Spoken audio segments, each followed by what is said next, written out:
violent death in an ancient world. 77 million years later, a startling discovery. It was a body. It was a body. Hailed as the most important dinosaur find in history. We have what appears to be muscle and internal organs. I'd be willing to bet you've got heart and liver as well. Leonardo is our best opportunity to bring dinosaurs back to life.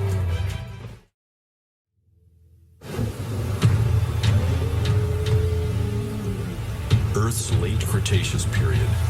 A tropical storm blowing in from the western interior seaway has forced a family of duck-billed dinosaurs to head for shelter within the lush delta.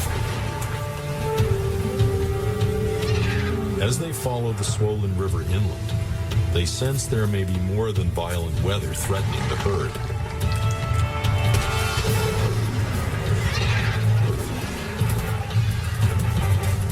A pack of lethal Daspletosaurs surrounds the duckbills. There's little chance for escape. A young juvenile rushes in to protect the herd. But he's no match for these ferocious pack hunters.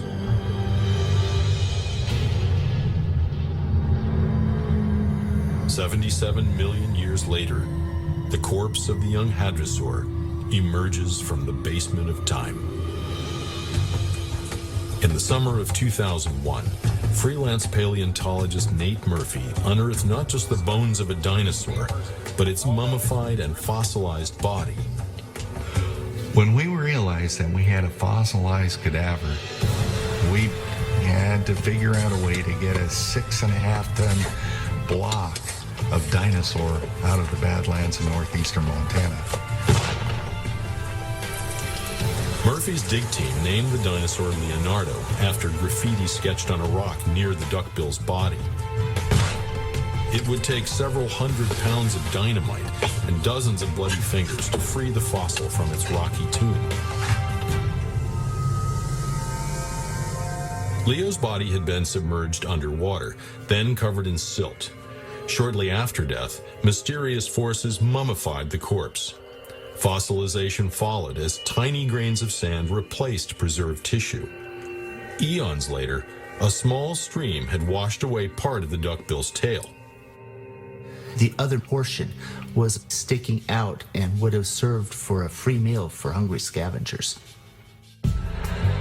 Safely loaded onto the back of an old farm truck, Leo began the trip down a long country road to his new home 30 miles away.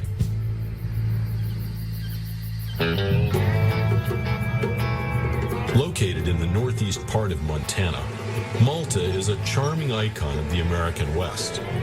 But unlike other towns, it has its own resident paleontologist. Just a stone's throw from Main Street is the Great Plains Dinosaur Museum. It's filled with countless discoveries made by Montana's freelance fossil hunter, Nate Murphy.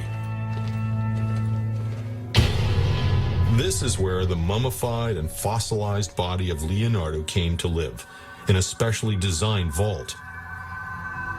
Sometimes when I come in here late at night and look at this thing, it's really hard to believe that it's a fossil. It's really the cadaver of a dinosaur. After being exhumed, the body of the Brachylophosaur was flipped on its back for further examination. With the cadaver largely intact and preserved, Leonardo is listed by the Guinness Book of World Records as the best dinosaur mummy ever found. Above the right leg is a structure the size and shape of what Murphy believes is a shoulder muscle. In the belly of the beast, a missing piece of rock reveals Leonardo's partially exposed stomach. Perhaps the most striking feature is the creature's skin. Mummified and then fossilized, Murphy is hoping the skin may have acted like a protective cocoon. We have great preservation on the outside, but could we possibly see organs?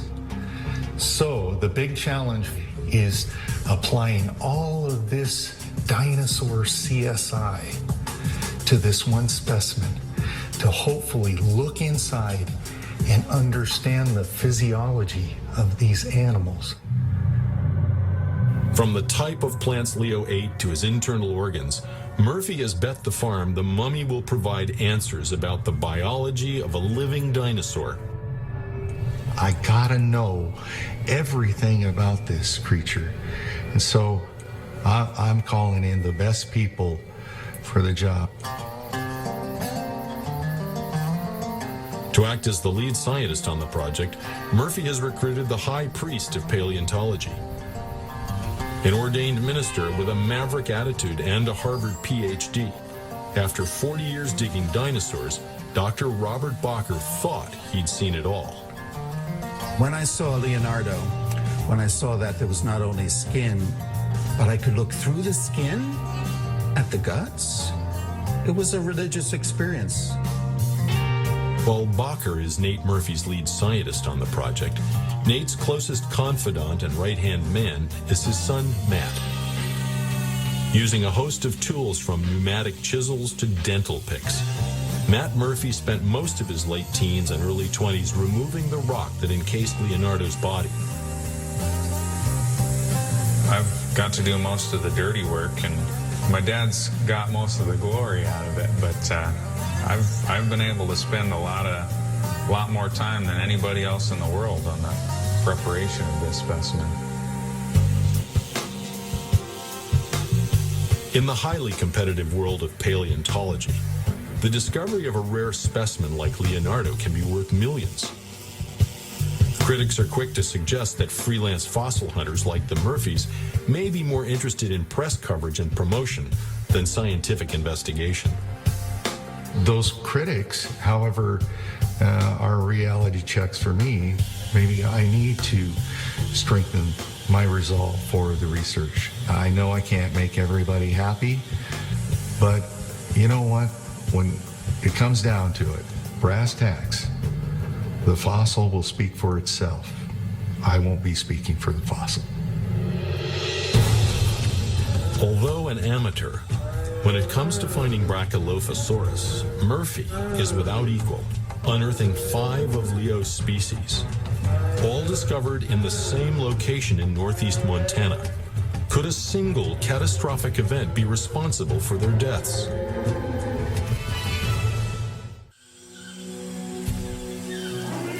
Leonardo was born into the Hadrosaur family of dinosaurs, more commonly referred to as duckbills.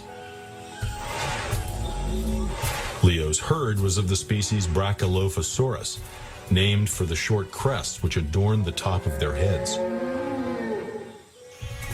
By age 3, Leo weighed nearly 1,000 pounds and spanned 20 feet in length. But this is only the first chapter of Leo's story. 77 million years after his death, his body holds the key to unlocking secrets not only about his anatomy, but also about the lost world of dinosaurs. Once we move the camera and get it above shot, projecting down onto the processes and the tendons, we should get very good three-dimensional images. To protect the fragile fossil, imaging expert Art Anderson will use a custom-built scanner to create an anatomical model of Leo's body. We're not going to be using traditional molding casting on Leonardo because we don't want to contaminate the surface with chemicals that would traditionally be used. So what we're doing is doing the white light scan, which will give us detail down to the size of a grain of sand. And when we're finished, and this is the exciting part, we're going to have a very detailed image of Leonardo's body in 3 dimensions. After more than a week of scanning, a detailed 3D image of Leo's body emerges. It's the science team's first step in creating an accurate digital model of a dinosaur's anatomy. With the corpse covered in skin, Leo has given us our first complete picture of both the size and location of a dinosaur's complex pattern of scales. So, what we see on the actual specimen, and it absolutely tells us, is that the upper part of his sides and back, small scales, when it wrapped around to his underbelly, it was leathery with very few scales, and then those long, slender legs had armor sections of scales so that when the animal was walking through all that rough vegetation, he was protected. There's strong evidence Leonardo's body cavity was intact after he died. So scientists from the University of Colorado in Boulder began looking for remnants of his last meal. When we examined the material inside of Leonardo's gut and compared it with that outside, there were actually very clear differences. Inside, there was a very high percentage of leaf material. From looking at the organic material inside Leo, we were able to determine that the most likely origin for the organic material was that it had been gut contents. So that told us that the last meal, their last few meals that Leonardo ate were largely composed of leaves. We can't really tell if these are angiosperm leaves or conifer leaves, but these kinds of plants are both known from this area. Along with Leo's last meal were more than 40 kinds of pollen and several species of freshwater algae. So not only do we have the individual telling us something about him, but we also have this snapshot of the world that he was walking through.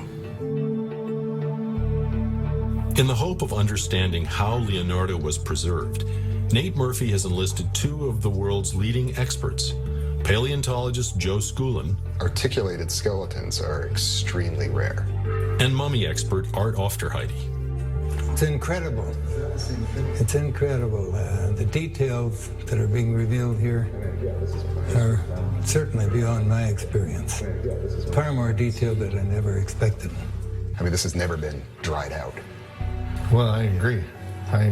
Yeah, I've always been the proponent that this animal experienced a totally wet burial. For a fossilized mummy like Leonardo to be created, the fresh corpse must be buried rapidly to keep it from predators, and then sealed in the ground to prevent bacteria from decomposing it. We have soft tissue. The odds are that that's mediastinal tissues that encloses the sac that houses the heart. Wow. The fact that you've got an inflated thoracic cavity with stomach contents, I'd be willing to bet you've got heart and liver as well. Okay. For Joe Schoolin, the fastest way to locate dino innards is to cut Leo open. Yeah, you ought to chop the whole thing up. Chopping it up. Do you chop up mummies, Art? No. Okay. While Leonardo is the most complete and best preserved dinosaur mummy ever found, the first was uncovered in 1908 by a family of fossil hunters, just like the Murphys. Charles Sternberg and his sons found not just the bones of a dinosaur, but a partly decomposed corpse, complete with fossilized skin and shreds of flesh. A great duckbill lay on its back, with front limbs stretched out as if imploring aid. It lay there with expanded ribs, as if in life, leaving an exact picture as he breathed his last. News of the world's first dinosaur mummy spread like a prairie wildfire. When it was first exhibited, some claimed they could smell the fossilized corpse. A century later, it's still on display at New York's Museum of Natural History.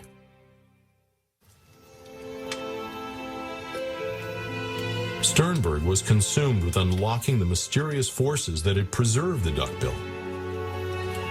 He began to wonder if the sands of the Cretaceous might be filled with mummified dinosaurs. To get under the skin of the dino mummy without damaging it, Nate Murphy has wrangled a team of digital X-ray technicians to perform a radiographic autopsy. We'd use this for non-destructive testing of welds, of airplane parts, aerospace parts, bridges, anything where you can't afford to break it apart to inspect it. Industrial-strength X-ray equipment will be used to penetrate the fossilized corpse. There's just one snag. It's extremely dangerous. In the industrial world, we would just clear out an area, or we'd shoot in the middle of the night when nobody's around, and we'd have hundreds of feet to work around in. We're going to need to get some more shielding in here. Let's make some X-rays. You got it. Let's go, boys. Each time an X-ray is taken, the team must leave the field station and take refuge beyond the lethal zone of radiation. Okay, we're clear. Energizing.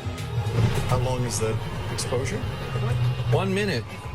Should be over. Is it done shooting, Pat? Sorry, we have a technical hiccup here, so. What's up, man? Did you get it? Did you shoot it? Tube won't energize at the moment. We're getting a fault from the cooler that cools the X-ray tube. And it won't allow the control panel to even energize. What happens is the electricity comes in, passes over a piece of tungsten, and makes X-rays, and generates a lot of heat. And we have to have some form of cooling. In this case, it's water. 5 years, I guess I can wait a few more minutes, but man, it's killing me. It's hurry up and wait. The hurry of Leonardo's life, a short 3 years long, was lived along the shores of the Western Interior Seaway, a shallow ocean whose coastline ran through eastern Montana and north into Alberta. As the climate warmed, the inland waterway receded, leaving on its western shore the Judith River Formation. In this ancient rock, nature has cut deep into Earth's primordial past, revealing a vast Cretaceous graveyard.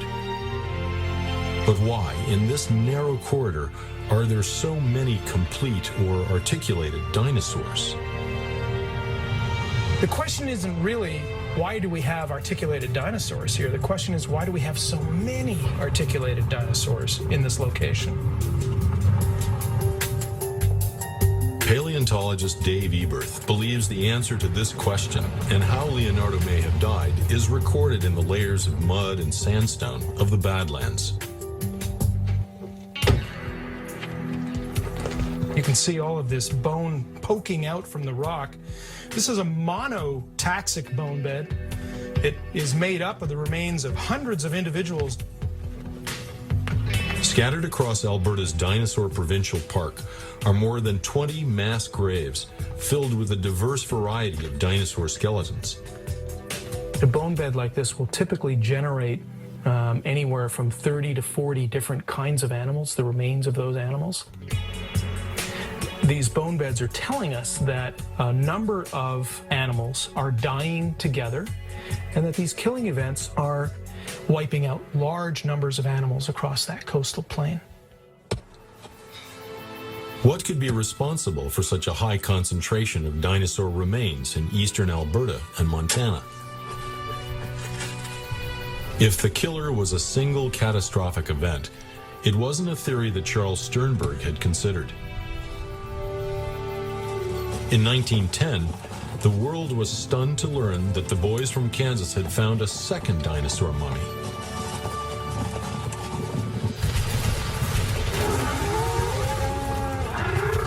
Like many large herding animals of today, the pioneer paleontologist believed his duckbill met its demise while crossing a river.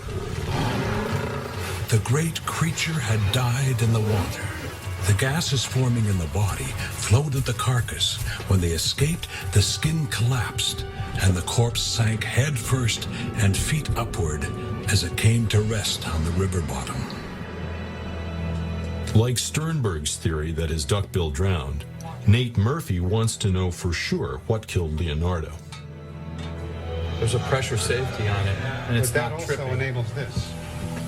Usually this happens at 2 in the morning. You just got to be patient. That first shot, you got to be patient. With time and technology working against him, Nate Murphy is starting to feel unlucky. I understand the concept of Murphy's Law inside and out. This equipment is brand new. It's only been used once. We have water flow. We have water flow? Yep. All right. We are ready. Let's get a sign We on have the door, success.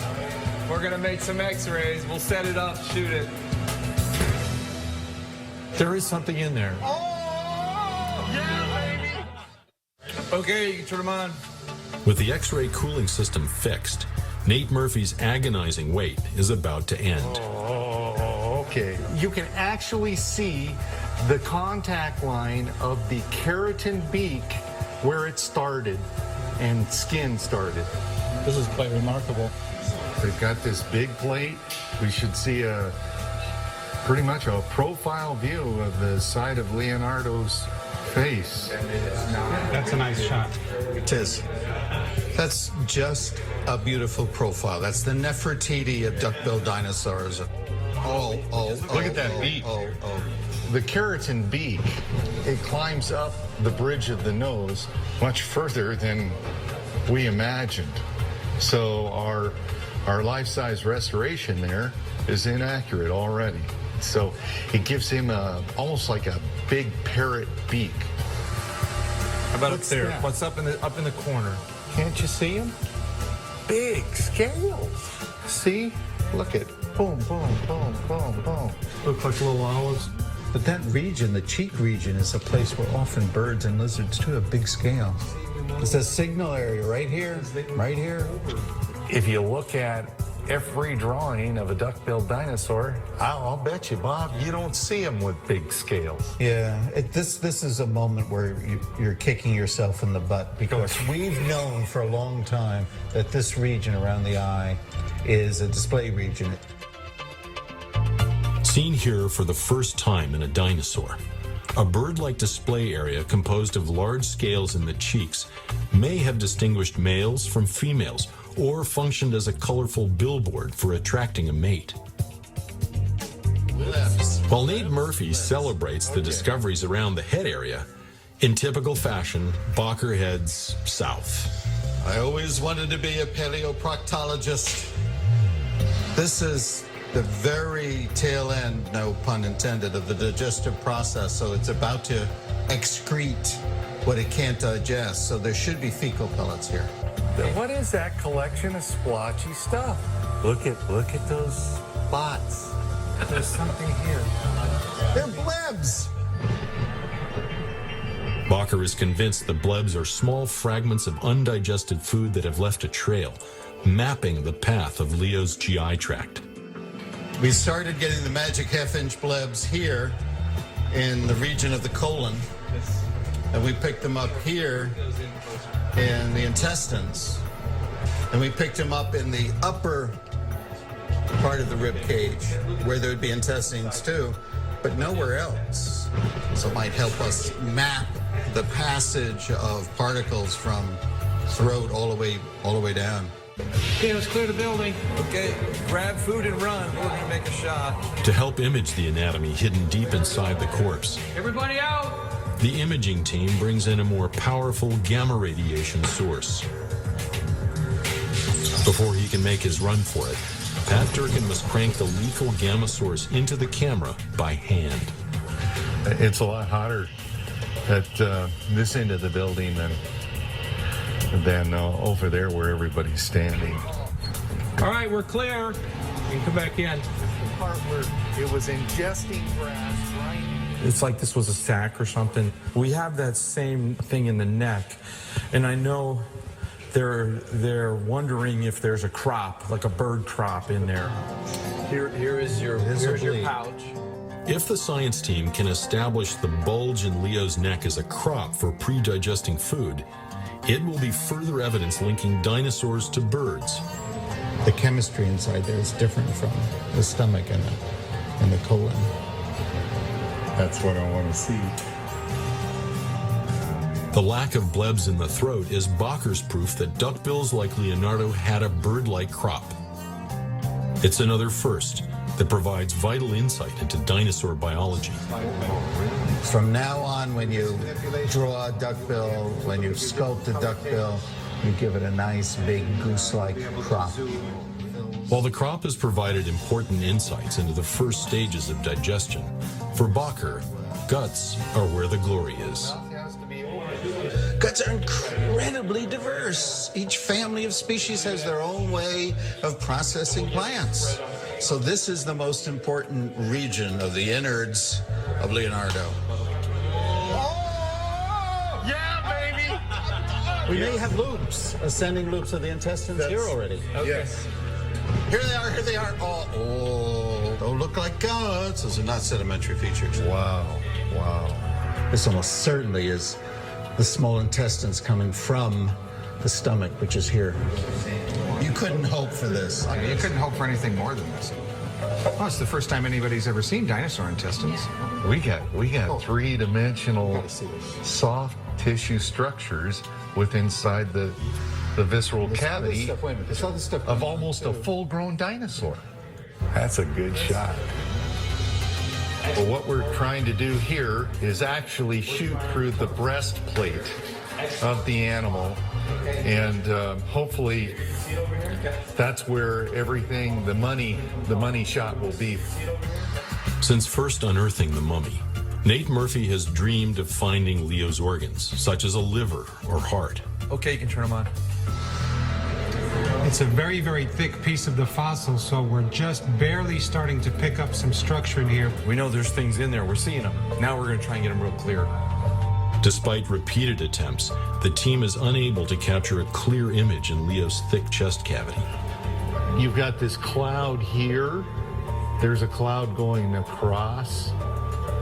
While unable to penetrate the thickest part of Leo's chest, the team has captured the first images ever taken of a dinosaur's digestive system, from its bird-like crop through the animal's intestinal tract. This thing continues to surprise us from the standpoint of recreating what a dinosaur looks like. We've gotten a glimpse of an unknown continent of knowledge. The internal continent, the internal unexplored region.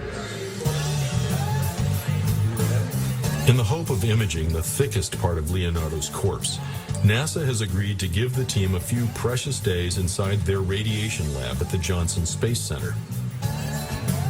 To protect Leo on his trip to Houston, several hundred pounds of plaster and steel are added to the fragile fossil.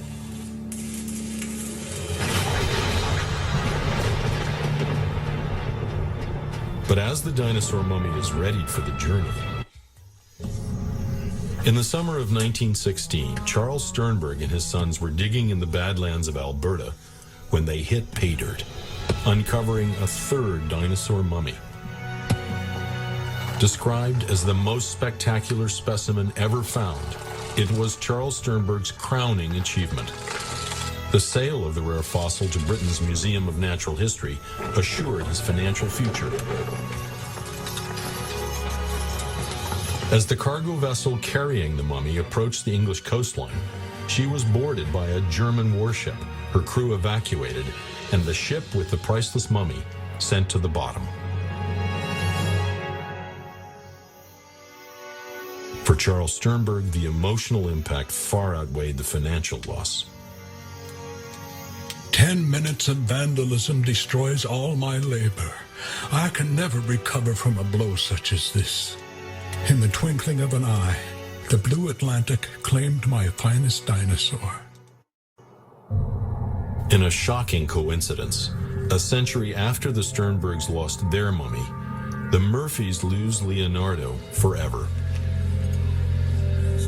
In an incident unrelated to Leonardo, Nate and his son Matt leave the project amid allegations of theft, after federal authorities seize a new species of raptor valued at more than $200,000.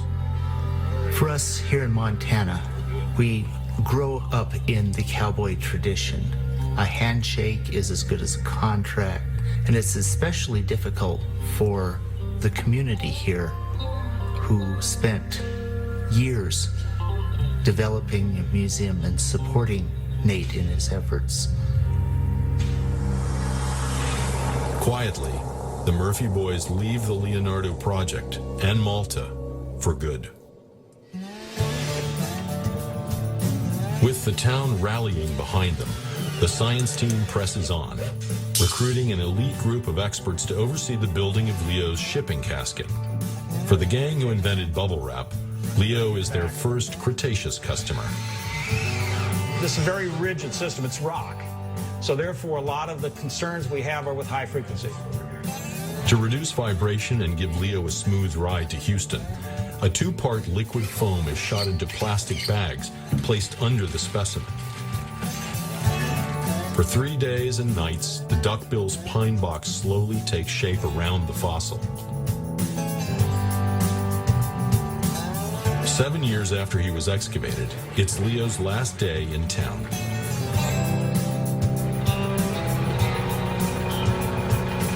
After a week of prep, the dinosaur mummy is crated up and ready to head to NASA. It's off the ground. I think the first part of this journey is going to be the toughest.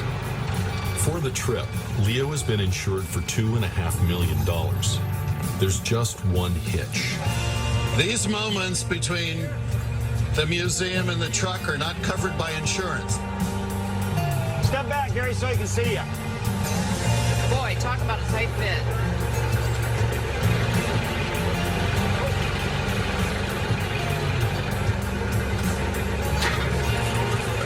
Insured.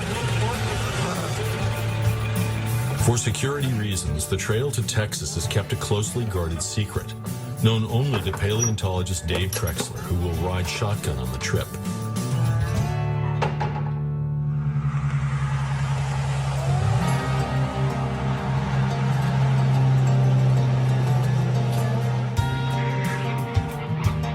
Four days after watching Malta disappear in the rearview mirror, Leonardo arrives at NASA's Johnson Space Center. I can't believe he's here. I just can't believe when they open that up, he's going to be in Texas. I can't believe he's here. Leonardo landed. Congratulations.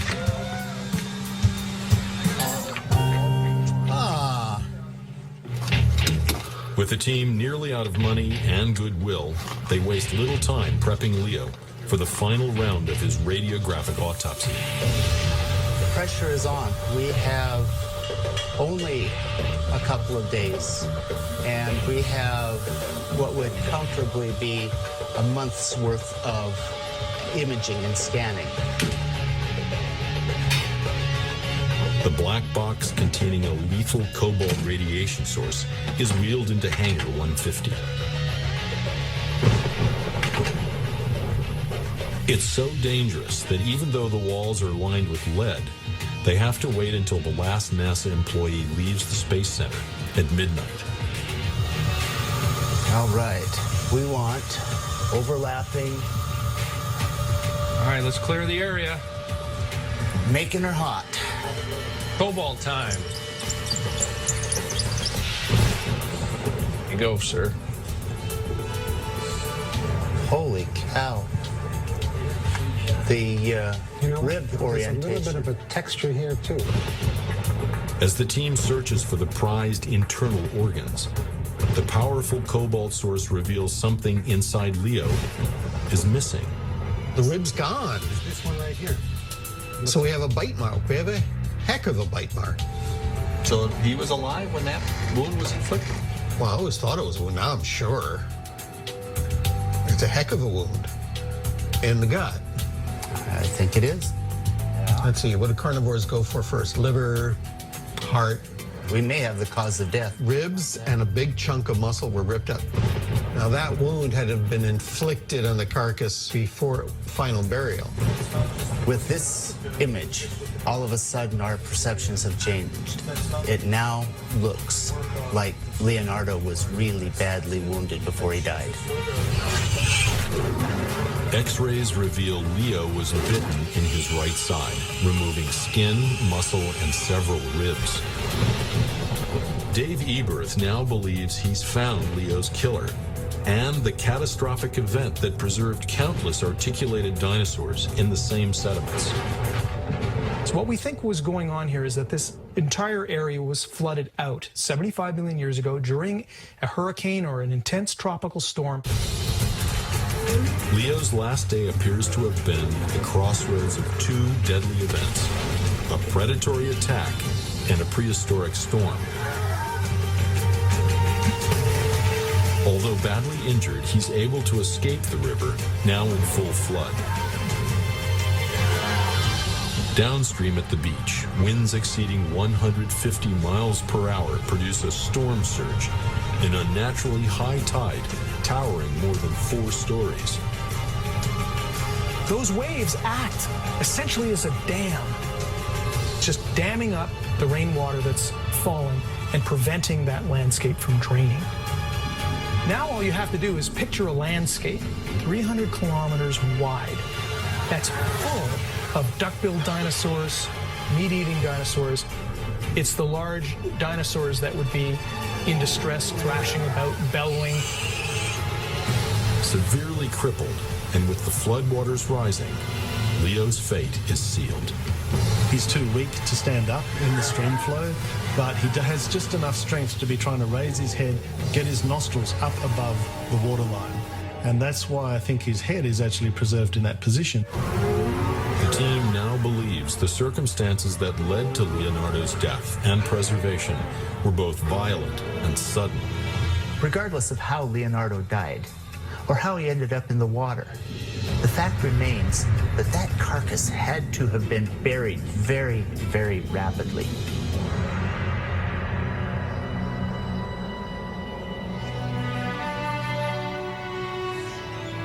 As the storm lost its energy, the floodwaters receded, revealing a carnage-ridden landscape. This would have been a catastrophic area. Picture a landscape littered with thousands of cow-sized animals that are rotting in the sun.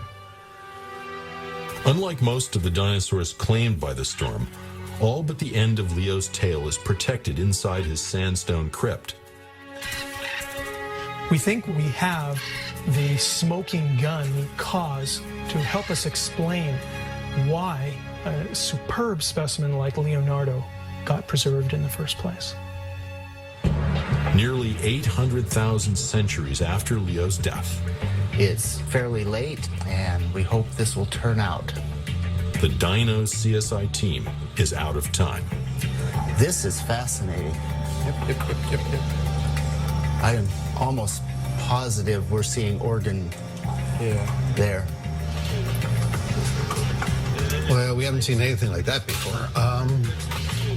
What organ in the body could possibly have that shape?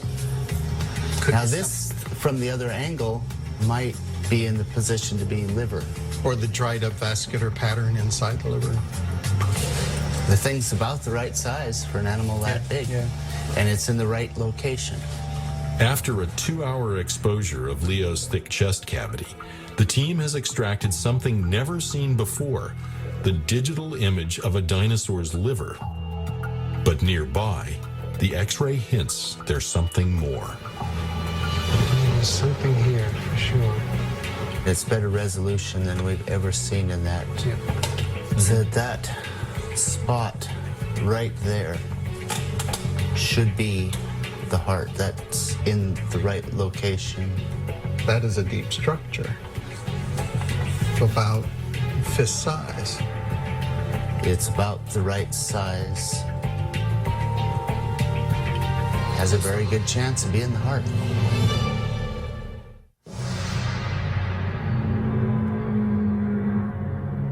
After exploring the depths of Leonardo's corpse, the radiographic autopsy has captured more than 130 digital X-rays of the dinosaur mummy.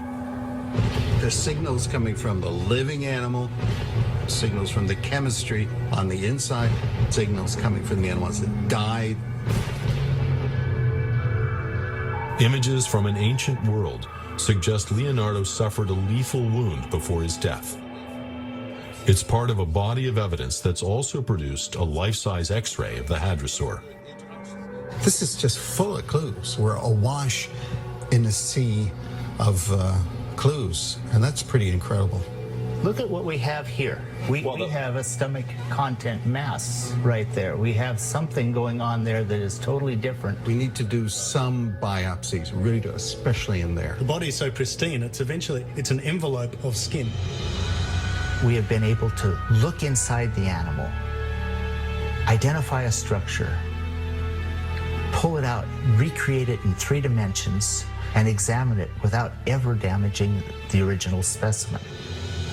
We have been able to perform a non-invasive autopsy on a 77-million-year-old dinosaur.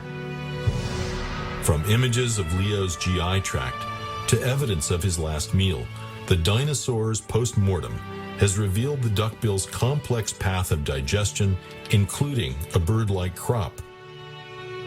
We can say that this animal was a high-fiber chewer and processor of the toughest plants in its ecosystem. That's the beginning of the answer, the explanation of why duckbills were so successful for so long. Most tantalizing of all is a digital image captured deep inside Leo's corpse, what appears to be the heart of a dinosaur.